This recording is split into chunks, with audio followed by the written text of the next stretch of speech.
In recent years, there's been a bit of a plague within the downhill community that I believe could even lead to the downfall of all of us, and that is the misunderstanding and misrepresentation of the terminology for different types of bales. I'm going to be discussing all the different terms that we can use for a bale, from the least severe to the most severe.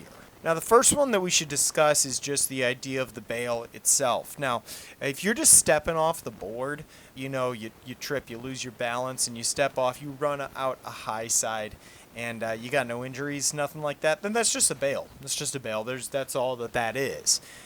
Which can get a little confusing because a bale is also just kind of like a share-all term for all of these different types of bales. So it's a little confusing.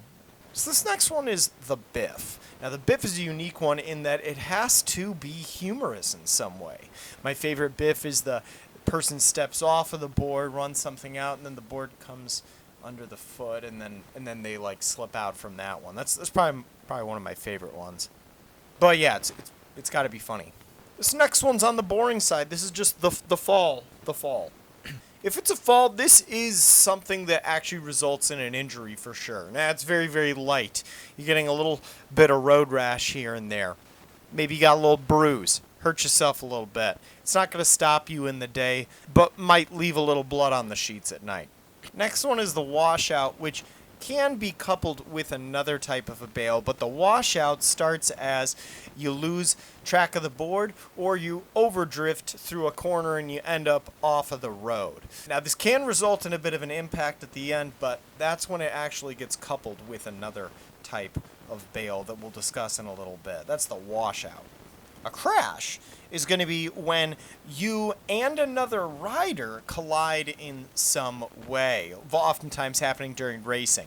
The only other exception to the non-two-rider situation is if you hit a hay bale, right? That you can call that a crash too. The next one is probably one that should get used more, but oftentimes people use a different term for this one, and that is the smack. Now, the smack is going to be an impact hit. Oftentimes, this would be a high side of some sort. You run into something, and this is going to be a session staller. This is going to put a little damper on your day.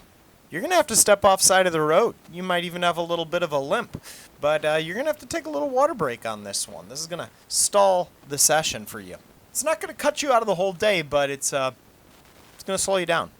I only got 3 left for you, but these 3 are usually the 3 that people misuse the most. So, here they are. Number 1, the slam.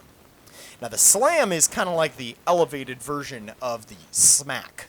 And while the smack is a session staller, the slam is a session ender. You're done for the day. Like the smack also, this is going to be an impact hit. Usually a pretty tough slam from a high side. You might run into something. It's going to result in the slam. Number 2 is going to be eating it. When somebody eats it, there's usually a lot of questions. There's the, am I going to need stitches? There's going to be the, how bad is it? The medic style homie will ask you the questions. The 1 to 10 scale, the sharp or dull pain. They're going to try and diagnose the situation for you. Everybody has the extremely unqualified medic homie. Finally, the most misused terminology when it comes to bales is catching a brick. Now, I get a little peeved on this one when I hear this one get misused. Catching a brick. Oh, you got a little limp after that day? Caught a brick? No, you did not catch a brick. There was no brick caught there. If you don't have a concussion, if you don't have a trip to the hospital, if you're not out of the game for a few months, there was no brick caught. In fact, I'll go as far to say that broken fingers, broken toes, no brick. And I'll put my Mediterranean herb pita chips on the line for that one. It's serious, guys. We got to stop misusing this terminology.